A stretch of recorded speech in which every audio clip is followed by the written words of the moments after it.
আমার উস্তাদ যখন আমারে পড়াইছিলেন বলছিলেন, শোনো শোনো, যখন তোমার মনটা খারাপ থাকবে, মনে হয় পৃথিবীর কেউ তোমার কাছে নাই, তুমি একলা একলা, ভালা লাগে কথা কয় না, ভালা লাগে, সঙ্গে সঙ্গে এই কালিমা গুলা পয়রা লইবা আর দিলের মধ্যে বিশ্বাস স্থাপন করবা। পড়া মাত্রই আল্লাহর পক্ষ থেকে 12 জন ফেরেশতা তোমার কাছে হাজির হয়ে যাবে। এই যে বয়ান করার শুরুতে আমি কয়েকবার পড়লাম, আপনারাও কয়েকবার পড়লেন, নেকি হইছে না হয় নাই? এই নেকিটা লইয়া কবরে চইলা যামু, অবশ্যই দরকার যাওয়ার, শয়তান বাধা দেবেই দেবে, কথা কয় না গো? শয়তানরে শত্রু মনে করেন না? আমরা তো বাংলাদেশের মানুষ, বিশেষ করে ময়মনসিংহের মানুষ একটা কথা কয় সবসময়, যে শত্রুকে তো শত্রু মনে করি, বরং শত্রুকে দুর্বল মনে করি না, কথা কয় না? শত্রুকে তো শত্রু মনে করি, বরং কি মনে করি না? দুর্বল মনে করি না। আমার এই নেকটানি খাবলা দিয়া লইয়া যায় শয়তানে, আমার এই নেকটানি খাবলা দিয়া লইয়া যায় দুনিয়া নামক গ্রহ, আমার এই নেকটানি লইয়া যায় নফস, বদ নফস।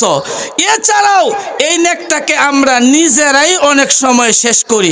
নিজেরা কেমনে কেমনে শেষ করি, এই বিষয়ে একটা কথা বললেই আমি আমার আয়াতে ঢুকে যাব ইনশাল্লাহ। বলেন ইনশাল্লাহর আওয়াজ জোরে হইলে গুনাহ হবে।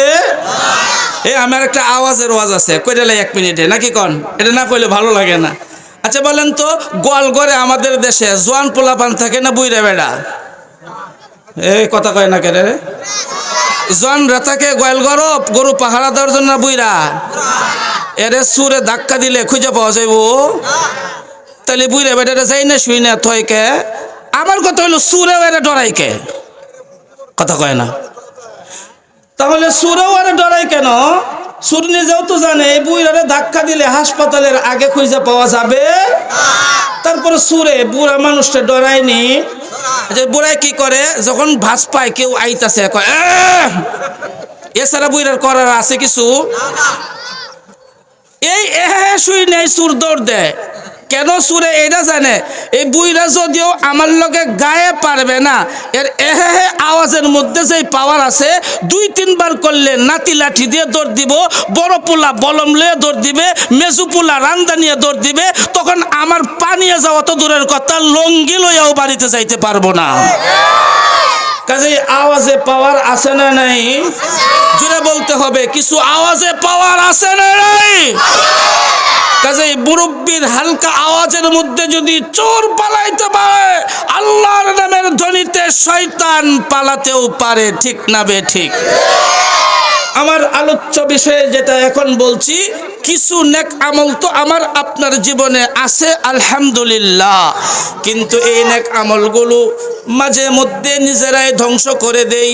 আমরা মনে করি আমাদের জীবনে তেমন পুঁজি নাই, কিন্তু বুঝি না আমার আপনার জীবনে অল্প অল্প করে অনেক বড় একটা নেকের ভান্ডার হয়ে গেছে। এই নেকিগুলো কবরের মধ্যে লইয়া যাওয়া দরকার, কিন্তু নিজের কপাল খারাপ, নিজের আমলগুলো নিজেই ধ্বংস করে দিচ্ছি। যেমন ফসল অনেক কারণে নষ্ট হয়, নিজের আমল কত কারণে নষ্ট হয়, সবগুলো বলার সময় আমার নাই, কারণ আমার পরেও বক্তা আছে। এর মাঝে একটা হলো গীবত, কথা কয় না? নাম বলতে হবে। কি বলেন কি বলেন? গীবত কি? জুড়ে বলতেন কি? কেউ তো কয় না। এর মাঝে একটা হলো গীবত। গীবত করার দ্বারা আমার আপনার জীবনের অর্জিত নেক আমলগুলো চলে যায়। হাজী সাহেবের হজ হারিয়ে যায়, তাহাজ্জুদওয়ালার তাহাজ্জুদ হারিয়ে যায়, চিল্লাওয়ালার চিল্লা গাস্ত হারিয়ে যায়, বক্তার বক্তব্য নষ্ট হয়ে যায়, শ্রোতার শ্রবণ শক্তি নষ্ট হয়ে যায়। এর মানে শুনে বলে তাবলিগ করে, হজ করে, ইমামতি করে, তাহাজ্জুদ পড়ে, শীতে কষ্ট করে নিজে জীবনে যতগুলো নেক আমল কামাই করছি, যত কারণে নষ্ট হবে, তার মাঝে একটা হলো গীবত। কি গীবত? এটা হলো ব্লুটুথ সিস্টেম। শব্দটা বলেন, কি সিস্টেম? Bluetooth system.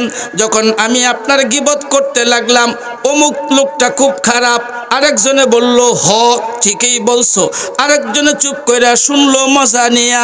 বলা শোনা সমর্থন করা, তিনজনেই সমান সমান হকদার। বলেন বলা, সবাই বলেন শোনা, সমর্থন করা, এই তিনজনেই সমান সমান। যখন একজন মানুষ তার গীবত শুরু করে দিল, পরিষ্কার অনেকগুলো হাদিসের তরজমা শুনাই রে ভাই, স্পষ্ট শুনিয়া লও। যখন তুমি তার গীবত শুরু করে দাও, এর জীবনের যতগুলো বদ আমল আছে তোমার আমল নামায় যাইতে থাকে। আর তোমার জীবনের তাহাজ্জুদগুলা, তোমার জীবনের ওয়াসনাগুলা, তোমার জীবনের কান্নাকাটিগুলা, তোমার জীবনের দুঃখ কষ্টে অর্জিত সবগুলা ওই বদমাইশ লোকের আমল নামার মাঝে অটো যাইতে থাকে। জোরে বলেন নাউজুবিল্লাহ। এবার আপনাদের সবার কাছে আমার জিজ্ঞাসা, আমাদের দেশের মুসলমানদের কম বেশি নেক আমল আছে না নাই? গীবত আছে না নাই? যখন মানুষটা গীবত শুরু করে দেয়, তার জীবনের অর্জিত নেকগুলা ওর আমল নামায় চলিয়া যায়। কি দরকার পড়ছে রে ভাই তোমার এই কনকনে শীতের মধ্যে ওয়াজে না আইসা লেপের নিচে শুয়া শুয়া আল্লাহ আল্লাহ বললেও তো সব হইতো, কিন্তু ওয়াজ মাহফিলের মধ্যে আসার কারণে আল্লাহর রাসূল বলছেন আলাইকুম বিমুজালাসাতিল উলামা ওয়াস্তিমাই কালামিল হুকামা, তোমাদের উপর ওয়াজিব করলাম আলেমদের সামনে যায়া বসবা, তাদের থেকে কিছু কথা শুনবা। এইভাবে সরাসরি কথা শুনলে কি হবে জানো?